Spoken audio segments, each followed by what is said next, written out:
I'm Greg Grugan in Houston. I'm Rudy Koski in Austin. I'm Stephen Dial in Dallas, and this is Texas, The Issue Is. This week we're talking to Texas Congressman and former Navy SEAL Dan Crenshaw about the massive influx of deadly drugs and undocumented people flowing across our southern border. Congressman Dan Crenshaw, the word crisis gets used pretty commonly. Does what's happening on our border qualify? It's completely overwhelmed our southern border counties. It's overwhelmed our resources, and it's overwhelmed our sense of sovereignty.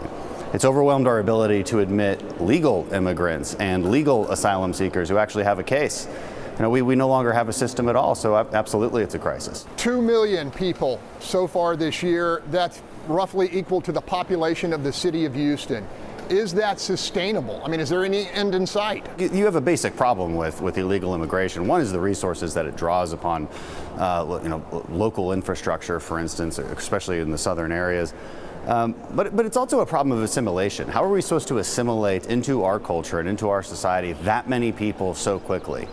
No civilization can do that, because we have a process, we have a system, and all these people just want to cut in front of it, and Democrats want to let them. I'll tell you another reason it's a crisis. The southern border is actually controlled by someone. It's just not the Mexican government, it's not the U.S. government, but it is the drug cartels. The Mexican drug cartels are putting fentanyl over our border and killing about 80,000 Americans a year. And yet no one knows who the heads of the drug cartels are. We're not plastering their names and faces all over our news media for some reason. And that's exactly what we should do, because they're killing tens of thousands of Americans by poisoning them. Is it time to label the drug cartels an existential threat to this country? Absolutely, absolutely. Whether we label them officially a terrorist organization or an international criminal organization, either way, we need more law enforcement tools and potentially military tools to deal with them. We are at that point. We have a case. We have 80,000 deaths a year, and we can directly draw it back to a very specific organization just south of our border. And we don't talk about it like it's an existential national security threat. We need to be talking about it that way. 2 years into his term, and President Joe Biden has chosen not to lay eyes on the challenge on the border. Even Democrats here are privately fuming. Your thoughts? That they should be fuming. It's unconscionable that a sitting president who under his constitutional duty is supposed to execute the laws of the land faithfully is refusing to do so. And he's refusing to even go down and visit it. But this administration doesn't care. And listen, it's not that they're incompetent. They do not want to enforce the border. They want illegal immigration. Progressives have labeled the alarm as xenophobic, even racist. What do you think of those type of charges? Well, then maybe they need to explain why in South Texas you have Hispanic voters in droves voting Republican primarily because of the border issue. Again, if they want to bypass honest debate and just insult others and say that they're racist or xenophobic because they want a secure border, fine. But they're going to lose that argument because everybody knows that it's disingenuous. It's about a moral issue of prioritizing legal immigrants who at least try to do it the right way and get in line like everybody else. Where's their outrage about anyone from any other country, Hispanic Americans included, who did it the right way and now feel like there's an injustice against them because everybody else can just walk across? Governor Greg Abbott has been sending hundreds of immigrants who have gone voluntarily to northern cities. Good strategy, bad strategy? Seems like a good strategy to me. It's gotten a lot of attention. Look, that was the whole point. People say, oh, this is just political theater. You know what? In this case, I actually agree, but I actually also agree that that was the entire point, and at least it's got us talking about it. Even though they all love to put signs out in front of the yard that say, no human being is illegal, well, I guess that's only true if it's not in your neighborhood, right? So I love what these governors are doing. It draws attention to a very specific problem, and it calls out the hypocrisy of the left here. All right, Congressman, is there any genuine, bipartisan, pragmatic move towards immigration reform and border security? So I'm not sure Democrats care about this issue at all. I think they want the outcome that we're seeing. Okay, guys, my one-word description, alarming. Stephen, what's your word? I got a lot of words, but for right now, I'll just say criticism. Rudy, what's your word? My word, escalation. Okay, stick with us as the Fox Texas Trio unpacks Congressman Crenshaw's outcry on immigration, on border security, and on the role the ongoing crisis will play in the midterm election. Welcome back as we unwind Congressman Dan Crenshaw's alarming assessment of the crisis on our southern border. Stephen, Crenshaw calls the flow of drugs and undocumented immigrants an existential threat to the nation. Is that going too far?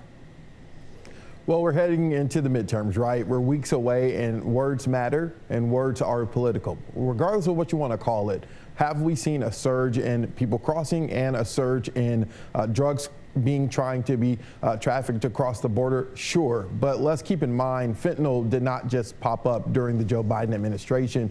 It was a thing during the Trump administration, and it's been a thing for a while. Is it growing? Yes. Is it a problem? Yes. The verbiage that you want to use, I'll leave that to the politicians.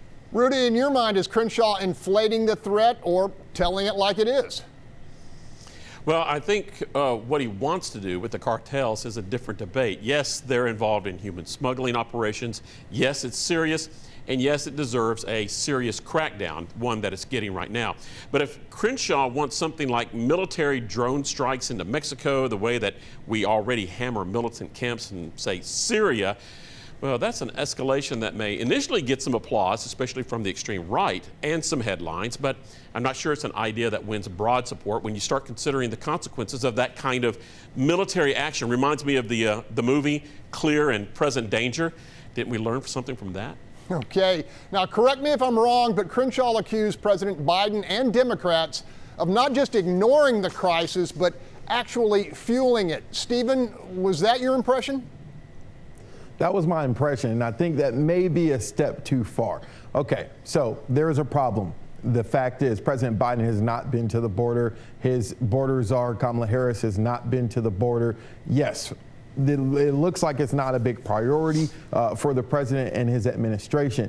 Are Democrats fueling it? Are Democrats thriving off of it? I think it's the complete opposite. I think Republicans are the ones capitalizing off of the border issue. If you look at the recent Dallas Morning News UT poll, it said that the number one issue that voters cared about heading into the midterms in Texas was the border. Number two was the economy, and right behind it was abortion. So it seems like something that Republicans are thriving off of. Are Democrats wanting this? I think that's a little too far. Rudy, that is the most critical question here. How large does the unimpeded flow of immigration and drugs loom with Texas voters? You know, I think it looms big. I think people are starting to understand how the state response, Operation Lone Star, is being undercut by the administration, which has essentially, in my opinion, returned to the old policy of catch and release, but on a very large scale. Polls continue to show support for the migrant busing campaigns. I also think that Crenshaw is somewhat essentially right. Voters, especially in South Texas, they are tired of promises.